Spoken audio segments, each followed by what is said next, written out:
في الظل ومحدش واخد باله كده، ظهرت بوابة بين الصين وكازاخستان في جبال اسمها دوزونغار، ارتفاعها بيوصل لحوالي 12 متر. البوابة دي عملت ضجة كبيرة على السوشيال ميديا.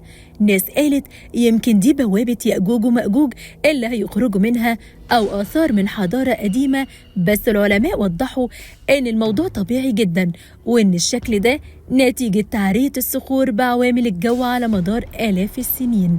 المنطقة أصلاً معروفة من زمان باسم ممر دوزنغار، وكان طريق مهم للتجار والحروب. يعني لا سد ولا أسرار مرعبة، مجرد تكوين صخري طبيعي بس شكله غريب. ده رأي العلماء اللي بيحاولوا يمنطقوا كل حاجة. وبدأت الشائعات تظهر إن أكيد في قبائل مخيفة متدارية عن البشر عايشة بعد الممر ده، خصوصاً إن المنطقة دي معروفة بوجود قبائل كتيرة بربرية. وناس بتقول يمكن الشياطين أو عوالم خفية ما نعرفش عنها حاجة موجودة ورا الممر ده، أو يكون مخزن للأسلحة قديم كان بيستخدمه الاتحاد السوفيتي.